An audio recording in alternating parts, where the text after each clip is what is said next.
I posted this video about a week ago, and after 74,000 views and over 2,000 comments, I have learnt 3 things. I am not alone, you are hilarious, and apparently a tent might be my future accommodation. So let's check out these comments together, and I find it really interesting about the ratio of the different categories to the number of commenters. So 68 of you admitted to being in the same boat as me, renting at 50, 60 and 70. That's a lot of us rowing the same leaky canoe. It's comforting to know that I'm not alone, but also terrifying. Do we get matching oars? So 25 people decided to tell me that it was my own fault. I was expecting to get some negative comments, but I must admit I was a little bit surprised that there were 25 of them. I think that these people are negative people, and I'm not going to call them trolls, but some of the comments were bordering a little bit on rude and aggressive. I didn't give out an awful lot of personal information about the reasons behind why I am a renter at 61, and a lot of people, 25 people assumed an awful lot, like saying I was lazy or I should have planned and you already knew this was going to happen, and comments along those lines. And I think that's sad. I think there's too much judgment, and I think I'm going to do another video on why there is perceived stigma attached to being a renter. I truly hope that those 25 people never get a life curveball thrown at them. That I just don't think they will be able to survive without their treasures or their possessions or their material things. Divorce is on the increase, and as are interest rates, so I am going to keep my fingers crossed for them and hope that it never happens to them, that they lose everything. I really do hope that they don't get the same curveball that I myself had, and I know some of you said in the comments that you'd had these curveballs thrown at you as well. So moving on to the positive comments, 310 people actually offered me solutions, so thank you, and let's break it down. The accommodation where I live and the rent, the amount of rent that I pay and the amount of council tax I pay really was a bugbear for some people. I was told that I need to downsize, even though I had said that I live in a 1-bedroom flat. So let's start with accommodation. There was 247 comments about different types of accommodation that I could consider, and I'll run through them with you now. So the accommodation or change of accommodation was the outright winner. It had the most comments. That was 11% of the comments were about me changing my accommodation. The weather today has been rather wet, and I believe we've got another storm coming in this week here in the UK. I think we've got Storm Dave coming our way. I think it's just a little bit too damp to be living in a tent and possibly a camper van. I mean, there's not a huge amount of space in a camper van, and tents are known to leak. So I'm really not sure that those two solutions stack up against the British weather. What do you think? How many of you have actually been camping when it's been torrential downpours like we've just had today?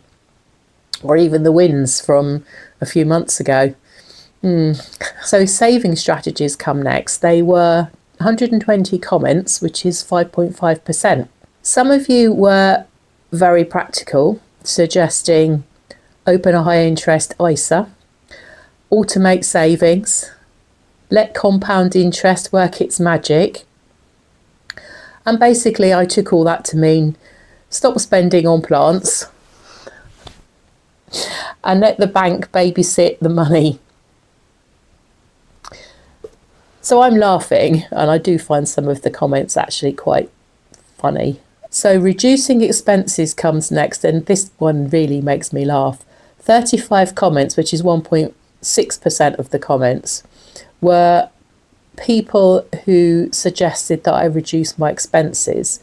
First off, it's not like I haven't had that thought myself.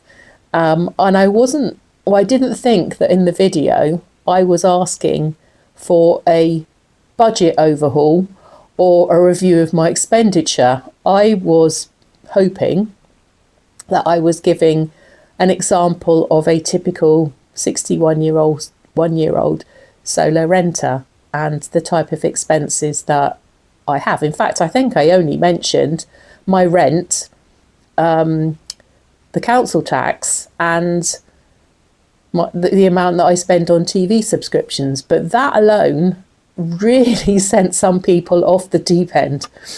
They really were quite offended by the fact that I spent £25 on Netflix, which, one, is not really any of their business, and two, whilst I'm still working, I think I have every right to spend my money on what I want to. Yes, I am planning on doing an expenditure review, and I am soon. What I'm trying to do at the moment is just pull together all the options that I have. And on the back of the comments, apparently I have quite a few. But I'm really stupid for spending money on TV subscriptions. So I had lots of budgeting tips. I was told many occasions that I need to cut out these TV subscriptions, and I need to live frugally. Can't say that word. Live frugally. And they're all valid comments in their own way, except that they do amuse me, because these are common sense. But some people were getting quite irritated by me, which is amusing. So finally, pension contributions is up next, and that got 9 comments, which is quite odd, really, considering I was talking about how much money my pensions were going to give me as income. I was expecting loads of people to be, sharing who they have their pensions with, or what percentage rates they were going to get, or how much they were going to get from their pensions. But that didn't seem to be the main topic in the comments. I find that odd. But anyway, only 9 people mentioned this, which I think says a lot. Most of us either have a pension or are possibly too traumatised to want to admit to it and make it public, which is fine. I've chosen to do that. But I do find it odd that nobody was really willing to talk about their pension options. But it doesn't matter. One of you basically told me to cancel Netflix and stare at the wall. Cheaper, yes. Entertaining is doubtful. So the tent suggestion came up 31 times, which makes me think maybe I should start reviewing camping gear on this channel. Next video is going to be top 5 sleeping bags for retirees on a pension. What do you think? So as I mentioned before, tents and camper vans, really not sure that the UK weather is up for that, but I'm sure I'm going to be told in no uncertain terms that people do this. So interestingly enough, claiming benefits was quite popular. There were 87 comments from people who told me to claim benefits.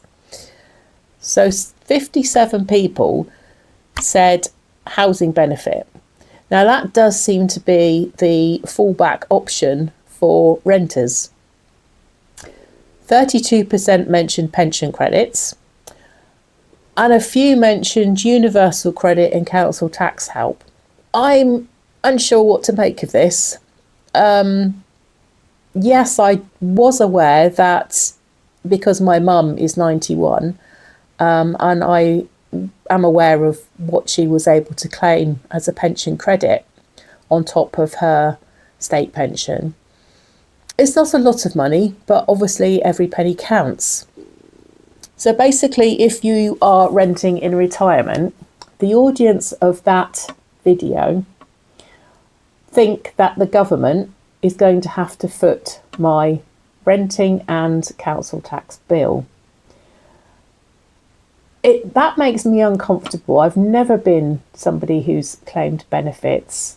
Luckily, I've never had to, so I'm not saying anything about people that do claim benefits and have to. It's just something that right now I don't need to claim. But it's nice to know, and I have to admit this, it's nice to know that there is a safety net should I need it. And it's possible that I might do once I stop working. But isn't it interesting that the number of people that mentioned benefits outweigh the number of people that were talking about pension payments and increasing pension? Odd. So I think the conclusion that I come to, or can only come to, when looking at the comments on that particular video, is that a lot of renters are assuming the government is going to be forthright with the benefits. And that's assuming an awful lot. For someone like me that has a small pension from a private pension, then that small amount of money added on to my state pension is going to put me over the 12,570 personal allowance. So it's looking like I'm going to be paying tax on that small amount of pension. So I was surprised that that wasn't mentioned more times than it was. Yeah. So let's sum up. What did I learn from the comments on that video? I was overwhelmed by the reaction to the video in the first place. I mean, having 74,000 people actually watch it blew me away. The fact then that over 2,000 people have actually taken the time and effort to comment and support me. And I think that that's lovely. I really wasn't expecting it. I thought it would be really nice if, a couple hundred people watched my video and it possibly helped others. But it seems like this is a very popular subject and it worries an awful lot of people besides myself. So I'm pleased that I was able to show that there is that kind of worry out there for so many people, but also able to show that we can support each other. And hopefully, as the years go on, maybe we can share ideas and what solutions we found and what's worked for you and all that sort of thing. So at the end of the day, I, as I say, have been deeply touched by the reaction to that video. So, renting in retirement is scary, and none of what I've learned so far has made it any less scary. Yes, there is the safety net of the benefit system, but that in itself to me is scary because it's not a huge amount of money, and it does mean that, who wants to be living hand to mouth? But anyway, we haven't come to that situation yet, so let's not get too worried about it just yet. We are trying to find out what options are available to us renters. A lot of us are in the same situation. I had put on my script, a lot of us are in the same mess, but can we call it a mess? I think with me, it's just been, where I've ended up, going through life's curveballs and trying, what I thought valiantly, to not get into a mess. It appears that I potentially am in a mess, but I am determined that I will find a plan B and possibly a plan C, which may not be, a huge solution, solve the problem. But I think the more information I have, and I'm one of those people that would rather know what's coming and be able to deal with it rather than, come the day after retirement and you get your first pension income check or bax payment, and you're shocked and you don't know how you're going to pay all your bills. So for me, I need to know upfront what's going to happen. And if I can try and alleviate at least a little bit of it, then I am going to move forward on that road. So I've drawn up my options list, and I am going to be investigating into the, sheltered accommodation, over 55s, static caravans. Not going to be looking into the tent thing, and I'm not going to be looking into the camper van thing. And actually on the camper van situation, I'm not really sure that you can do that in the UK. I mean, how many places are there that you can park up overnight? And the safety aspect of it. Again, I'm just not convinced that a solo lady in her 60s or 70s or 80s, that's really a safe option. I don't know. Do you? Do you think it's a safe option? Oh, and the other thing I also wanted to mention was that those that suggested that I went and lived abroad, and I did put this answer several times on these, is that, yes, I understand the mindset behind it, but I've never been to Bali or India or Sri Lanka or what was the other places, or any of these Asian countries, or France, or what was the other one? Nobody mentioned Canada. I think it was France. Oh, was it Poland?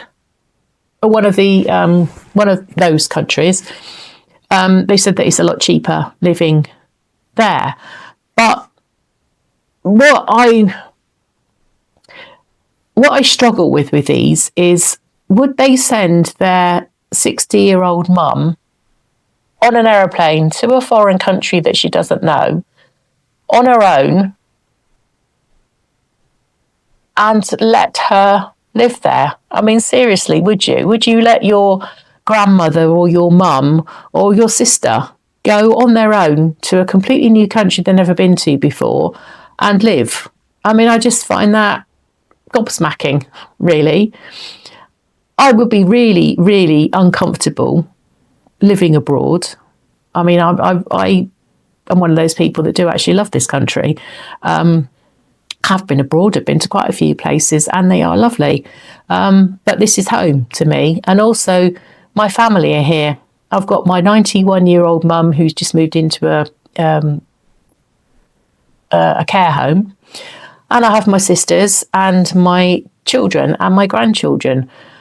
Is it really feasible to go and move abroad? I mean, what kind of retirement would I have? Living alone. Not that, I mean, I do live alone here, so don't get me wrong. But I'm alone, but my daughters are not far away. My son's only 2.5 hours away. So, what do you think on this subject? It kind of makes me feel quite odd about it. It makes me uncomfortable, very uncomfortable. Anyway, I meant to throw that in earlier in the video, not in the outro, but here we are. That's what I'm saying. So yes, I am going to be exploring all of the options put forward by the people in the 2,000 comments. In fact, I think it's just now it was up to 2,174, I think. And I'm going to be exploring those options for sure, apart from a few of them, to see if they really are going to be feasible. So I'm still planning on working until I'm minimum of 70, possibly 75, but that does depend on my health, on my eyes. So if you've watched this to the end, I thank you very much. And I thank everybody for the support that they showed for that video.